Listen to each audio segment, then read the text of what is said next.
Page 44. Continuing. This therapy continued full speed from 1927 on, and immediately exposed to the proletariat all the causes of our economic failures and shortages. There was wrecking in the People's Commissariat of Railroads.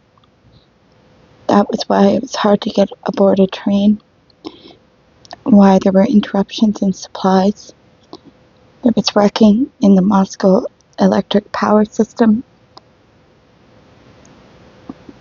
and interruptions in power. There was wrecking in the oil industry, hence the shortage of kerosene. There was wrecking in textiles, hence nothing for a working man to wear. In the coal industry, there was colossal wrecking, hence no heat. In the metallurgy, defense machinery, shipbuilding, chemical, mining, gold, and platinum industries, in irrigation, everywhere there were these pus-filled boils of wrecking. Enemies with slide rules were on all sides. The GPU puffed and panted in its efforts to grab off and drag off the records. In the capitals, in the provinces, GPU collegiums and proletarian courts kept hard at work, sifting through this viscous sewage. And every day the workers grasped to learn, and sometimes they didn't learn, gasped to learn, from the papers of new vile deeds. They learned about Palchinsky, von Meck, and Velichko, and how many others who were nameless. Every industry, every factory, and every handicapped artel had to find records in its ranks, and no sooner had they begun to look than they found them, with the help of the GPU. If any pre-revolutionary engineer was not yet exposed as a traitor, then he could certainly be suspected of being one. And what accomplished villains these old engineers were, what diabolical ways to sabotage they found. Nikolai Karlovich von Meck of the People's Commissariat of Railroads pretended to be terribly devoted to the development of the new economy, and would hold forth for hours on end about the economic problems involved in construction of socialism, and he loved to give advice. One such pernicious piece of advice was to increase the size of freight trains and not worry about the heavier than average loads. The GPU had exposed John von Meck, and he was shot. His objective had been to wear out railroads and roadbeds, freight cars and locomotives, so as to leave the Republic without railroads in case of foreign military intervention. It's a real human being that they just wipe out. It's so sad. When, not long afterward, the new People's Commissar of Railroads, Comrade Kaganovich, ordered the average loads should be increased and even doubled and tripled, and for this discovery received the Order of Lenin along with others of our leaders. The malicious engineers who protested became known as the limiters. They raised an outcry that this was too much and would result in breakdown of the rolling stock, and they were rightly shot for their lack of faith in the possibilities of social transport. It's crazy. It's crazy.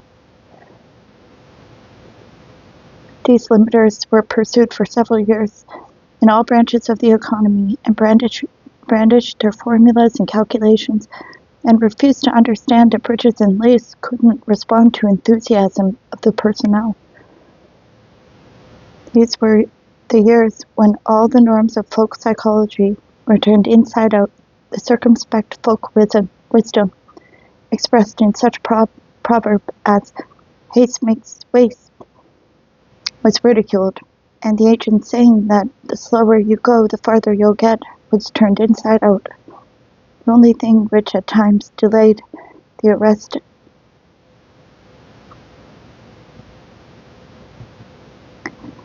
of the old engineers was the absence of a new batch to take their place.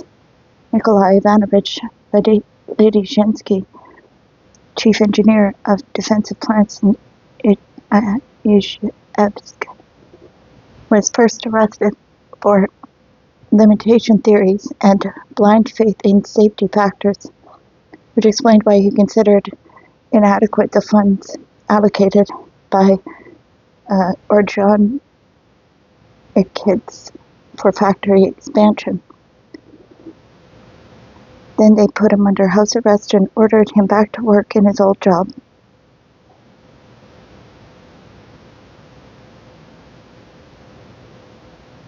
Without him, work was collapsing. The work was collapsing. He put it back in shape, but the funds allocated were just as inadequate as they had been earlier, and so, once again, he was thrown in prison, this time for incorrect use of funds. The funds were insufficient. They charged because the engineer had used them inefficiently. Ledizhinsky died in camp after a year of timbering. Another human being just snuffed out. Thus, in the course of a few years, they broke the back of old Russian engineers who had constituted the glory of the country, who were beloved heroes. Of such writers as Garin, Mikhailovsky, Chekhov, and Zamyatin. It is to be understood, of course, that in this wave, as in all of them, other people were taken too. For example, those who had been near and dear to and connected with those doomed. I hesitate to sully the shiny bronze countenance of the sentinel of the revolution, yet I must. They also arrested persons who refused to become informers. We would ask the reader to keep in mind at all times, but especially in connection with the first post-revolutionary decade, this entirely secret wave, which never surfaced in public. At that time, people still had their pride, and many of them quite failed to comprehend that morality is a relative thing, having only a narrow class meaning, and they dared to reject the employment offered them, and they were all punished without mercy. In fact, at this time, young Magdalena was supposed to act as an informer on a group of engineers, and she not only dared to refuse, but also told her guardian it was against him she was supposed to inform. However, he was soon arrested anyways, and in the course of the investigation he confessed to everything. Magdalena, who was pregnant, was arrested for revealing operational secret and was sentenced to be shot, but subsequently managed to get off with a 25-year string of sentences. In that same year, 1927, though in a completely different milieu, among the leading Kharkov communists, Nadezhda refused to become an informer and spy on members of the Ukrainian government. For this she was arrested by the GPU, and not until a quarter century later did she manage to emerge barely alive in the Kolyma. And for those who didn't survive, of them we know nothing. In the 30s, this wave of disobedient fell off to zero. This wave of the disobedient fell off to zero. If they asked you to, that meant you had to inform. Where would you hide? The weakest go to the wall. If I don't, someone else will. Better me than someone bad. Meanwhile, there were plenty of volunteers. You couldn't get away from them. It was both profitable and praiseworthy. In 1928, in Moscow, the big Ch.2 case came to trial. Big in terms of publicity, it was given in the startling confessions of self-flagellation of the defendants, though not yet all of them. 2 years later, in September 1930, the famine organizers were tried with a great hue and cry. They were the ones. There they are. There were 48 records in the food industry, and at the end of 1930, the trial of the Palm Party was put on with even greater fanfare. It had been faultlessly rehearsed. In this case, every single defendant took it upon himself to blame every kind of filthy rubbish, to take upon himself the blame of every kind of filthy rubbish. And then, like a monument unveiled, there arose before the eyes of the workers the grandiose, cunningly contrived scheme in which all the separate wrecking cases previously exposed were tied into one diabolical knot, along with Milyukov, Rubashinsky, Ryabushinsky, Dieterding, and Poincaré. As we begin to understand our judicial practices, we realize now that the public trials were only the surface indications of the mold's tunnel, and that all the main digging lay beneath the surface. At these trials, only a small number of those arrested were produced in court. Only those who agreed to the unnatural practice of accusing themselves and others in the hope of getting off more easily. The majority of engineers who had the courage and intelligence to reject and refute the interrogators' stupidities were tried out of earshot. But even though they did not confess, they got the same tenets from the collegium of the GPU. The waves flowed underground through the pipes, and they provided sewage disposal for the life flowering of the surface. It was precisely at this moment that an important step was taken towards universal participation in sewage disposal, universal distribution of responsibility for it. Those who had not yet been swept bodily down the sewer hatches, who had not yet been carried through the pipes to the archipelago, had to march up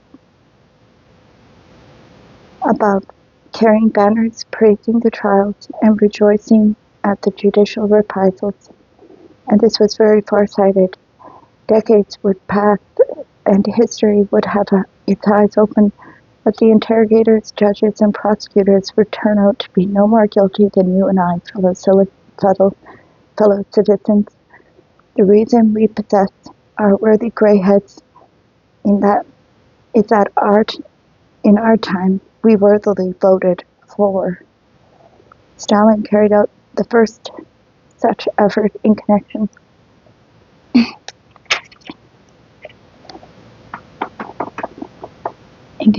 with the trial of the famine organizers. And how could it not succeed when everyone was starving in bounteous Russia, and everyone was always looking about and asking, where did all our bread get to? Therefore, before the court verdict, the workers and employees wrathfully voted for the death penalty for those scoundrels on trial. And by the time of the Palm Party trial, there were universal meetings and demonstrations, including even school children. It was a newspaper march of millions, and the roar rose outside the windows of the courtroom. Death, death, death.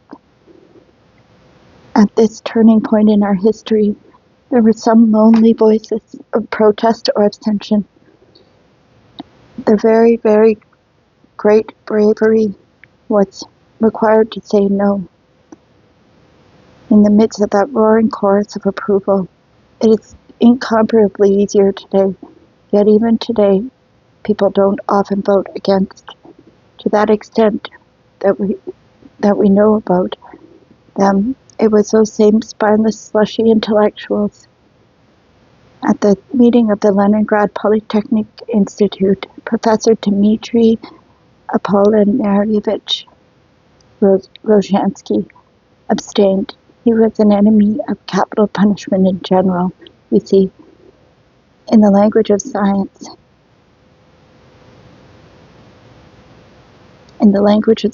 you see, This was an irreversible process, and he was arrested then and there. The student Dima Olitsky abstained, and he was arrested then and there. Thus, all these protests were silent at the very source. Silenced. Oh, sorry. So far as we know, the grey-mustached working class approved of these executions. So far as we know, from the blazing constables right up to the party leaders and the legendary army commanders, the entire vanguard waxed unanimous in approving these executions. Famous revolutionaries, theoreticians, and prophets, several years before their own inglorious destruction, welcomed the roar of the crowd, not guessing that their own time stood on the threshold, that soon their own names would be dragged down that roar of scum filth. In fact, for the engineers, the rout soon came to an end.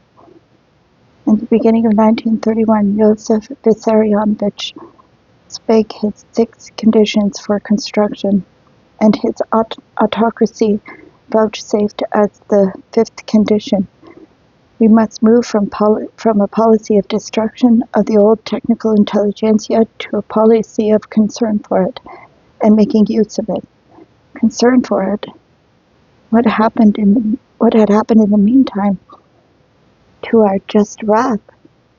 Where had all our terrible accusations gone to? At this very moment, as it happened, a trial of records in the porcelain industry was underway. They'd all been playing their filthy tricks even there. All of the defendants had damned each other in unison and confessed to everything. And suddenly they cried out in unison, again, "We are innocent," and they were freed. There was even a small reverse wave to be remarked in the particular year. Some engineers who had already been sentenced or put under interrogation were released. Thus D.A. Rozhansky came back. Should we not say he had won his duel with Stalin? And that if people had been heroic in exercising their civil responsibilities, there would never have been any reason to write either chapter in this whole book. Either this chapter or this whole book. That same year, Stalin was engaged in grinding beneath his hoof the long since prostrate Mensheviks. There was a public trial in 1931 of the All-Union Bureau of Mensheviks, Roman Sukhanov and Yakubovich, and a certain number of small, scattered, unannounced arrests took place in addition. And suddenly Stalin reconsidered. The White Sea folk say of the tide, the water reconsiders, meaning that the moment just before it begins to fall. Well, of course, it is inappropriate to compare the murky soul of Stalin with the water of the White Sea, and perhaps he didn't reconsider anything whatever, nor was there any ebb tide. But one more miracle happened that year, in 1931, following the trial of the Pomp Party. A grandiose trial of the Working Peasants' Party was being prepared on the grounds that they existed, never in actual fact, as an enormous organized underground force among the rural intelligentsia, including leaders of consumer and agricultural cooperatives and the more advanced upper layer of the peasantry, and supposedly were preparing to overthrow the dictatorship of the proletariat. And the trial of the Prom Party, this Working Peasants' Party, the TKP, was referred to as if it were already well known and under detention. The interrogation apparatus, GPU, was working flawlessly. Thousands of defendants had already fully confessed their adherence to the TKP and participation in its criminal plan, and no less than 200,000 members altogether were promised by the GPU. Mentioned as heading the party were the agricultural economist Alexander Vasilyevich Chayanov, the future Prime Minister N.D. Kondratyev, Yurovsky, Makarov, and Doryarenko, a professor from the Timiryazev Academy, the future Minister of Agriculture. Then all of a sudden, one lovely night, Stalin reconsidered. Why? Maybe we will never know. Did he perhaps wish to save his soul? Too soon for that, it would seem. Did his sense of humor come to the fore? Or was it all so deadly, monotonous, so bitter tasty? No one would ever dare accuse Stalin of having a sense of humor. Likeliest of all, Stalin simply figured out that the whole countryside, not just 200,000 people, would soon die of famine anyway, so why go to the trouble? And instantly the whole TKP trial was called off. All those who had confessed were told that they could repudiate their confessions. One can picture their happiness. And instead of the whole big catch, only a smaller group of Kondratyev and Chayanov were hauled in and tried. In 1941, the charge against the tortured Vavilov was that the TKP had existed and that he had been its head. Paragraph piles on paragraph, year on year, and yet there is no way we can describe in sequence everything that took place. But the GPU did its job effectively. The GPU never let anything get by. But we must always remember that. Religious believers, of course, were arrested uninterruptedly. There were, nonetheless, certain special dates and peak periods. There was a night of struggle against religion in Leningrad on Christmas Eve 1929, and they arrested a large part of the religious intelligentsia and held them not just until morning either, and that was certainly no Christmas tale. Then in February 1932, again in Leningrad, many churches were closed simultaneously, while at the same time, large-scale arrests were made among the clergy. And there are still more dates and places, but they haven't been reported to us by anyone. Non-Orthodox sects were also under constant attack, even those sympathetic to communism. Thus, in 1929, they arrested every last member of the communes between Sochi and Kosta. These communes ran everything, both production and distribution, on a communist basis. And it was all done fairly and honestly, in a way the rest of the country won't achieve in 100 years. But alas, they were too literate. They were well read in religious literature, and atheism was not their philosophy, which combined Baptist and Tolstoyan beliefs with those of yoga. It appeared that such a commune was criminal, and that it could not bring people happiness. In the 1920s, a large group of Tolstoyan was exiled to the foothills of the Altai, and there they established communal settlements jointly with the Baptists. When the construction of the Kuznetsk industrial complex began, they supplied it with food products. The arrest began first the teachers. They were not teaching in accordance with government programs. And then the children ran after cars shouting, and then came the commune leaders who were taken. The big solitaire game played with the socialists went on and on uninterruptedly, of course. In 1929, also those historians who had not been sent abroad in time were arrested. Platonov, Tarl, Lubavsky, Gotya, Likachev, Izmailov, and the outstanding literary scholar M.M. Bakhtin. From one end of the country to the other, nationalities kept pouring in. The Yakuts were imprisoned after the revolt of 1928. The Buryat Mongols were imprisoned after the uprising of 29, and they say about 35,000 were shot. A figure it has been impossible to verify. The Kazakhs were imprisoned after Bujeni's cavalry heroically crushed the revolt in 1930 and 31. The Union for the Liberation of Ukraine was put on trial in the beginning of 1930. Professor Yefremov Tchaikovsky, Mikhailovsky, etc., and knowing the ratio in our country of what is public to what is secret, how many others followed in their footsteps, how many were secretly arrested. Then came the time, slowly, it is true, but surely, when it was the turn of the members of the ruling party to do time in prison. At first, from 1927 to 29, is a question of the reckless opposition, in other words, the Trotskyites, who had chosen themselves as an unsuccessful leader. They numbered hundreds at the start. Soon there would be thousands. But it's the first step that's the hardest. Just as these Trotskyites had observed with the approval and arrest of members of other parties, so the rest of the party now watched approvingly as Trotskyites were arrested. But everyone would have its turn. The non-existent rightist opposition would come later, and limb by limb, beginning with its own tail, the ravenous maw would devour itself right up to its head.